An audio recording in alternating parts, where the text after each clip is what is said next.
Hi, my friends. It's just Kim. I keep forgetting to put that darn microphone in. I apologize for that. How are you? I thought I need a filter on today. I'm like, ah. I guess a good topic today because I want to talk about aging. But anyway, I thought I'd come on live and just see how you're doing.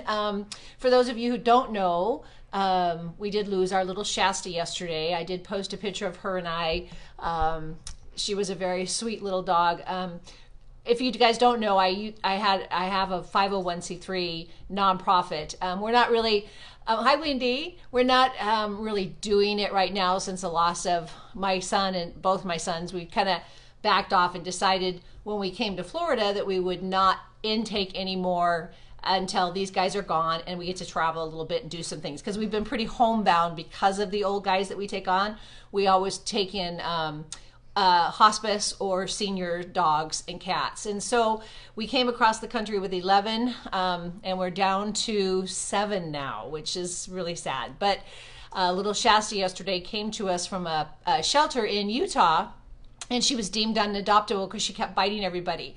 And she's, 10 pounds, a little tiny thing, but she was vicious at the pound, and it was because her mouth was completely rotted out, and she had a huge hernia, and her bladder was hanging out of the hole where the hernia was. It was awful. Anyway, so she was only supposed to last maybe 6 months to a year. We had her operated on, got her teeth all clean, and made her happy, and she lasted 5 years. She came to us on Christmas Eve, actually, five years ago. And so we lost her yesterday she was either 19 or 18 to 20 years old. We're not really 100% sure on her age. We know she was a minimum of 13. The pound thought she was 15 that we got her from. So anyway, we held her and let her cross that rainbow bridge to go be with all of our boys and the other dogs and cats, the dozens that have passed through our care over the years. But I wanted to get on today and just talk to you guys a little bit about aging. I was watching, I don't know if you guys are I've got a cat over here who's probably going to knock everything down. I'm sorry, she's loving on me. But I was listening to Valerie Bertinelli the other day, and she's such a cute little thing, and I grew up watching her, and her family situation for the show they were on was very similar to ours. The single mom with the 2 girls, and the oldest one was always in trouble, and that would have been me because I was always in trouble, doing something I wasn't supposed to be doing. Hold on, I'm going to move this cat before she knocks everything down. Come here, sweetie. Come here. This is Pippa. Say hello, Pippa. Anyway, so she was talking about aging, and she was talking about how hard it was for her. And I thought, gosh, why would it be hard for someone, you got that kind of money, you can do the things you want to do and all that kind of stuff. But I guess aging is hard for a lot of people. For myself personally, so far I haven't found aging hard. Yes, I'm not 20 anymore, and there are some things that you feel that you didn't feel back then, with your bones and your joints and your things like that. But I take measures to help those. I still feel like I'm somewhere in my 30s. I honestly do. In my 20s, I think when you get past your 20s, you get in your 30s, nobody really pays any attention to you in your 20s, as far as they don't believe you, or not believe you. I don't want to say that, but you're not an authority on anything. By the time you're in your 30s, you're kind of gaining more respect from the people and that kind of stuff. And then by the time you're 40, of course, a lot of stuff and people listen to you. And then when you're in your 50s, I don't know, now in my 60s, it still doesn't bother me. Maybe it should, but it doesn't bother me yet. So I wanted to just kind of come on and talk about some things that, when we were growing up, 60 was so old. I just remember thinking, oh my gosh, it's walkers. And, you look at if you watch the Golden Girls, they were all in their 50s. And they just seemed so much older than I feel. I don't know why, and then if you watched Hot in Cleveland with Valerie Bertinelli, they were the same age, the exact same age as the Golden Girls for the show, but just the difference in how they looked and how they presented and how they changed. That's kind of how we've all evolved, and now we feel much younger, much longer into our lives. Thank goodness that we do. We don't feel like we're knocking on heaven's door right now. And so I just thought that it's really interesting to kind of look at the those two different shows on how we have changed with aging and how we care. We're not the little lady sitting around doing nothing but knitting and not doing stuff. And I'm hoping that you guys don't feel that, you know, that's how you need to be or should be. And we don't feel that we have to dress a certain way and we're not wearing caftans, or I guess there's a whole group actually of people who just wear caftans. I think they're called the Ropers, for Mrs. Roper from the show with John Ritter and Suzanne Summers. Three's Company. Yeah, and so they wear caftans all around, and they're really very cute. They're on TikTok and Reels, and they're pretty fun to watch. But anyway, so I just wanted to come and talk a little bit about how to keep a younger mind. And the best thing that you can possibly do is to keep active, to always be active. Your mind, I have gotten into playing some video games now, you know, like Scrabble and word blitzes. Thank you, Barb. You got me stuck on that one.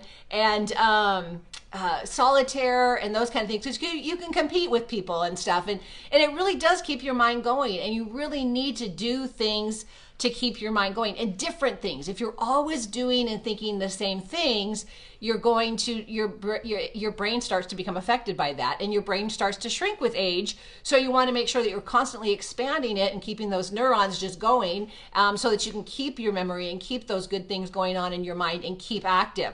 And of course, you want to make sure that you're exercising all the time.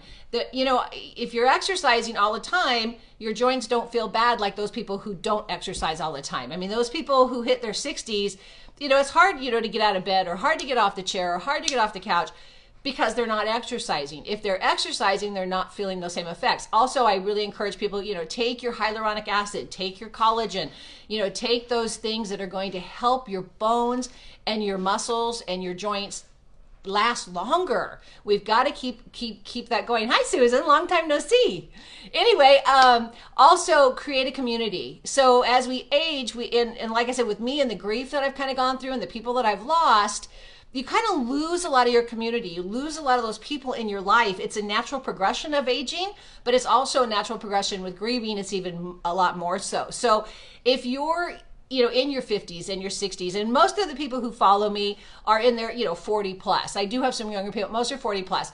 So create that community. It doesn't have to be huge. It can be 5 people. It can be, you know, it used to be before Zach got sick, I used to go on lots of women's trips, and I just love those trips. I mean, we kayaked the Sea of Cortez. 6 of us went out and kayaked the Sea of Cortez, you know, and we camped on the beach, and there was nobody around for over a week. You know, I think we were out there 9 days or something. And those are the kind of people that you need in your community. You need people that have like interests, or even interests that maybe you just want to get into. You want to find those people and you want to connect with those people. Create that community for yourself. Also, change is good, okay? Do things that you don't normally do. Constantly doing the same thing is only going to create the same results. If you want to enrich your life, to have a better aging life, as you're aging, you need to do things. Different things. I mean, experiment. And who cares if anyone laughs? I mean, I am so beyond what people think about me. I don't even care at all. Why? It's not going to change. It's not going to change anything. I don't care. They can laugh at me. They can do whatever. They think I'm being weird someplace. That's okay. I don't care. Change your diet. Make sure as we age, our diet needs to change with us as well. We need more protein. We need more things that are going to encourage our muscles and our bones to be healthy. And again, diet, our brains, your brain is totally affected by what you eat. Get rid of the sugar, guys, seriously. And don't get me wrong, I'm bad. I go on my little binges where I'm like, okay, I'm going to eat this. And I swear to you, if I eat sugar, I feel like I've drank a gallon of wine. It's a horrible sugar hangover. I cannot handle it. I mean, it's just awful. And I guarantee if you get rid of the sugar, you're going to find you're going to have so much less inflammation in your body. Your brain is going to work quicker. You're not going to have the brain fog that you get. Get rid of the sugar. And sugar is in everything. So, you know, a tablespoon of ketchup, some of the leading brand ketchups, has as much sugar in it as a donut. Okay, so if you think you're not eating sugar, but you're still having your ketchup and you're eating your salad dressings that are full of sugar and full of this stuff, you're still getting sugar. And, you know, cut back on the sodas. You know, I know I'm guilty of the Diet Coke. That's my worst thing, but I need to change that. Also, something that's really good for people that are aging, if you're feeling that you need some companionship, get a pet, adopt an older pet. And I tell people this, if you're in your 60s, do not go out and get a puppy, okay? There's a good chance that that puppy might outlive you. And then what? Or if you get a puppy, have a plan in place, in writing, guaranteed for when you pass away. Because that's the main reason we got started in rescue, was because I worked with senior people for 17 years. And when those people passed away, they all thought, my family's taking my dog, my family's taking my cats. You know what? They all end up in the pound or at rescue or something. So make sure you have a plan if you're going to take animals. That includes birds, turtles, frogs, whatever you're getting. Don't go get a parrot if you're 70 years old, because the chances are that parrot's going to live way beyond you, or a tortoise or whatever. But plan ahead and make sure that it's all firm, guaranteed what's going to happen to that pet. Because if you're not taking care of yourself, or even if you are, shit happens. I mean, look at my life, you know, shit happens. And so you want to make sure that that animal is going to be cared for when you are gone. But they are great for companionship. Also, you can do, like I said, again, back to the diet, hydrate yourself. As we age, we need more water. We need water all the time anyway. I've gone to the water here where we live. Oh my God, it's horrible. It is the worst tap water I've ever had. We were so spoiled in Nampa because we had a well and all of our water was so delicious. We came here and I'm telling you, I drink the pool water before I drink my tap water. The city water has got full of chlorine and fluorides and all this kind of stuff. I mean, it even smells like a swimming pool, and our swimming pool is a salt pool. So just consider doing some of those things. Also, personal growth. You know, there are so many community activities and classes and things that you can take. Dancing is a great thing to take. Get in an exercise class, take a cooking class, take a class on math, you know, philosophy, politics. I don't care. Just do something that helps your mind grow. Maybe not politics. I don't think that helps our minds grow. Anyway, I just wanted to get on and talk to you guys a little bit about that, because I don't know if you guys watch Mel Robbins at all. She's great with advice, and I love to watch her because she gives you great tips on aging and just life in general. Because no matter how old you are, we all have the same issues. We all have the same insecurities. We all have the same things going on, and we have to stay active. We have to stay engaged. We have to stay involved, and we need to do that for ourselves. I get so sad when I see.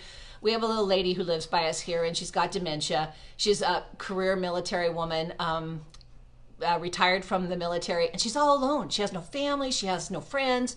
She has no nothing.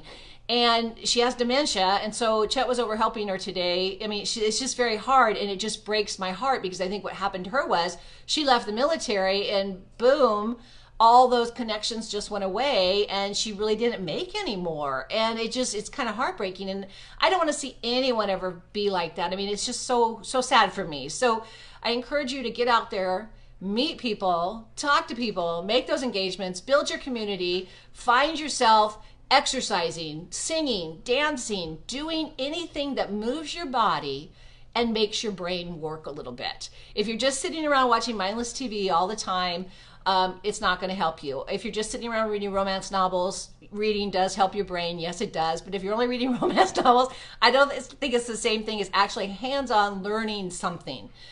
Get out there, find out who you are, recreate your life. I've done it so many times, and I'm doing it all over again.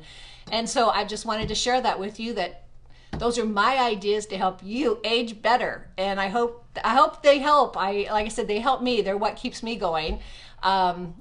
And I want to see all of us age. I don't want to say gracefully, because I don't like gracefully. I think we go in loud and screaming, and we make sure that everybody knows who we are and what we're doing and why we're here. We all have a purpose. And if, you know, like I said, if it only helps one person, that was your purpose. But at least you helped that one person. If it's helping animals, you help those animals. I know so many women and men, you know, back in Idaho that were back in the rescue world. I mean, that is their sole purpose, and that's what they're doing. And it's awesome for them. But I also encourage them to get out and do some other things as well too, because rescue can be very hard. It's very sad, and it can be very depressing, especially like for us with senior dogs, because we know what the end result's going to be. Whether it's 2 weeks, 2 years, you know, they're going to die in our arms, and that can be very sad. So you need other things to do as well. So anyway, I appreciate you guys jumping in here and hanging with me, and I'm hoping that you're having a wonderful Wednesday and that your evening is great. And take care of yourselves. Improve your diet. Start tonight. Get rid of the sugar. Age better.